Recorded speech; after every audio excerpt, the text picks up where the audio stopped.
eu dizer para vocês com a minha experiência. A minha experiência é o seguinte, essas coisas têm um interesse envolvido. Você tem no Brasil um grande sistema.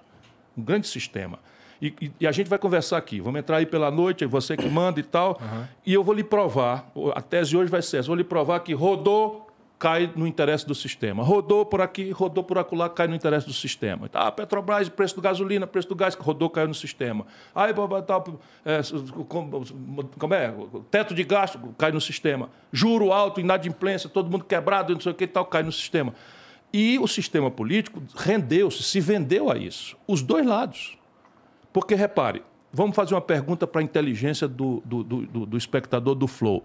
Existiria o Bolsonaro se não fosse a crise econômica e a crise moral que o Lula e o PT produziram no Brasil? É uma pergunta simples, para a nossa inteligência. Eu acho que não. E se existisse, não sobreviveria por muito tempo. Eu acho que o próprio Lula perderia para Bolsonaro em 2018. Mas nenhuma dúvida resta disso. Eles inventam. Quem ressuscitou o Lula, porque o nosso povo é generoso, quem ressuscitou o Lula politicamente foi o Sérgio Moro, com as arbitrariedades que cometeu. Sim. Mas nas antecedências daquilo, você tem toda a razão. Quem é de São Paulo e tem um pouquinho mais de idade, o Lula estava pagando o pato que o Maluf pagou pelo Pita. Pato, Pita, ficou até engraçado aqui.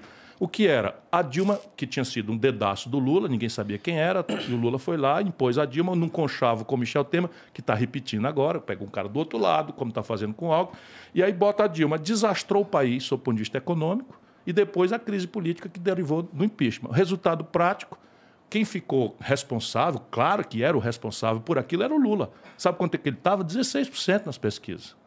Aí o Sérgio Moro começa, vai para cá, vai para lá, e a população começa, o povo brasileiro tem dó, Bolsonaro levou uma facada, pronto. Tal. O que é uma virtude, mas na política é um desastre, sabe? Se a gente não votar, sabe, com a cabeça, isso é a minha campanha. Minha campanha é votar pensando na inteligência. E a questão básica é a seguinte, o tamanho da crise brasileira, a renitência dela no tempo, a complexidade dela, não pode dizer que foi o Bolsonaro que produziu. O Bolsonaro não deu conta de resolver, está agravando tudo. É um macaco numa casa de louça, é um desastrado, ok. Mas essa crise quem produziu foi o Lula e o PT. Lá no começo, quando você começou a falar, você falou que o Lula parou no tempo, tudo mais, tá mofando e tal. Cara, eu tenho... Você acha que, para começar, você acha que o Alckmin, ele tá no mesmo saco que o Temer? No mesmo saco ideológico, sem dúvida. Você acha que ele não é um pouquinho mais... ter o Alckmin junto do Lula ali não é um aceno mais... tô me posicionando mais aqui, pegando um cara mais à direita para parecer que eu tô mais no centro. Meu irmão, isso é um conchavo. Adversários podem e devem fazer acordos, dependendo do que justifica. Percebe? Então tem que ter uma evolução, tem que ter uma autocrítica, tá certo? Mas não é o caso. O Lula e o Bolsonaro e o Alckmin simbolizaram no Brasil 25 anos de radicalização política. Vocês são daqui de São Paulo. Aqui em São Paulo só existia isso. Era PT e PSDB, e isso saiu de São Paulo, foi imposto ao Brasil, e a conversa era da canela para baixo, irmão. Porque adversário você critica, discorda e tal, mas aqui era o seguinte, era ladrão da merenda, não é? O Lula quer votar a cena do crime. Então é uma coisa meio grave. É evidente que você... Não, agora qual era a justificativa dele? Não, nós precisamos proteger a democracia. Espera aí um pouquinho, cara pálida. Então eu, que não estou na proteção da democracia, Ciro Gomes... Aqui, Ciro Gomes, não estou na proteção da democracia. Essa é a tese mais absurda de todas. Tenha santa paciência. Então, a Simone Tebet não está no campo da democracia. Então, já está definido o nosso destino. Vai ter que ser entre dois candidatos e ponto final. Eles já decidiram entre eles. E que papo é esse? Democracia é opção, é debate. Aí debate. Por que debate? É para a gente exibir inteligência? Não. É porque tudo que está errado, Igor, tudo que está errado no Brasil, não está errado porque tinha um manual de fazer certo. E os caras em Brasília são safados, são maus, que vão lá e fazem tudo errado de propósito. Se fosse. Aí era mais fácil. Era mais fácil. Não é, não. É porque o que está errado beneficia uma minoria ultrapoderosa e que não quer que mude nada, porque, sabe, é o mesmo sistema. A petezada enlouquece. Falsa equivalência. Não, peraí, o Lula e o Bolsonaro são pessoas muito diferentes. Eu não tenho nenhuma dificuldade de reconhecer isso. Mas o que eu estou falando aqui é do sistema de economia, a economia brasileira. Como é que se organiza o sistema econômico? É rigorosamente o mesmo modelo. Tu acha que tanto faz para essa Estou te dizendo, aí? Câmbio flutuante, superávit primário, meta de inflação, tudo rigorosamente igual desde o Fernando Henrique até aqui. E falando desse serviço, a gente está falando de pesquisa, eu fico pensando muito sobre isso. Eu não sou estatístico, sou interessado, né?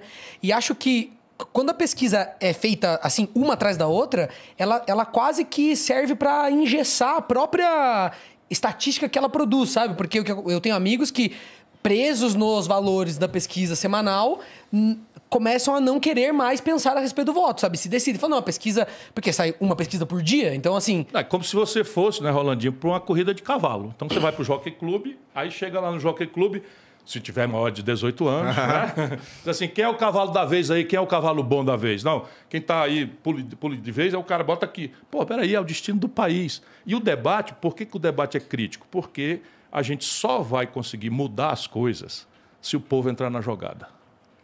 Com certeza. Só vai mudar. Acredite, porque eleição, nós celebramos a eleição com o povo. Então, todos os deputados são eleitos pelo povo. Todos os senadores eleitos pelo povo. Todos os prefeitos, vereador, governador, todo mundo. Porém, a operação do governo não é com o povo. Por quê? Porque o povo volta para casa, esperando pelo que não ficou de vir, já não acredita muito em promessa de político, e tem toda a razão de não acreditar, porque a mentirada, não é? A corrupção, a ladroeira, o privilégio são a regra. Inclusive, não é puxando teu saco, não. Você está longe de precisar disso. Então, você não vai ver eu puxando o saco. Se alguém precisar puxar saco aqui, sou eu. Então, mas ó... o candidato precisa, né? A primeira promessa que um político me fez e cumpriu foi do Ciro de voltar aqui. Ah, de voltar? Mas é claro. Nossa, mas então tá muito ruim a coisa. Pois mesmo, olha, né? Porque... eu me gabo de não ter uma promessa que eu tenha formalizado na minha longa vida pública que eu não tenha cumprido. Por quê? Porque eu modero a promessa. Eu modero a promessa. E eu quero sempre estabelecer com as pessoas uma meta, um objetivo, de que vou tentar, de quanto custa, de quais são os riscos. Sabe que isso é verdade, né? Isso vai ficando quase chato. Vai ficando quase chato. Então, eu estou fazendo isso porque, de novo, é só para arrematar o raciocínio. Ou a gente ajuda o povo a entender, que eu falei 3 coisas aqui, que provavelmente a média da audiência, e não é culpa de ninguém. Não é culpa de ninguém, senão dos grandes mediadores, da grande mídia tradicional e tal, que não explica.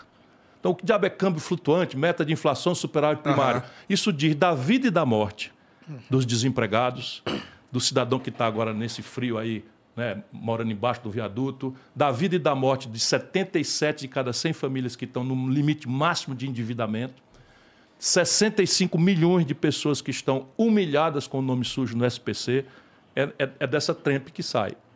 Percebe? Porque enquanto essa tragédia está aí, 400 mil pontos de comércio fecharam no Brasil do desmantelo do PT para cá. 400 mil comércios. Quase 40 mil indústrias fecharam no Brasil. Agora se fechou a LG aqui em São Paulo, botou 1.000 para fora. A Ford estava aqui em São Paulo há 54 anos. Foi-se embora, fechou na Bahia, fechou em todo canto, porque é o modelo econômico. Enquanto isso, saiu agora o ranking dos 10 bancos mais lucrativos do mundo. Sabe o planeta Terra? Consta que é redondo, é uma esfera. Os 10 bancos... Há controvérsias. Há controvérsias. Sabia que 12% dos brasileiros perguntados dizem que a Terra é plana? Eu acredito. Isso é um negócio de lascar, né, rapaz? É para ferrar. Mas deixa eu terminar. Quando acabou de sair o ranking dos 10 bancos mais lucrativos do mundo, 4 são brasileiros. Dos 10. Não tem nenhum chinês, nenhum alemão, nenhum italiano, nenhum inglês, nenhum japonês. 4 dos 10 são brasileiros. Só que no Brasil só tem 5 bancos, cara. Caralho.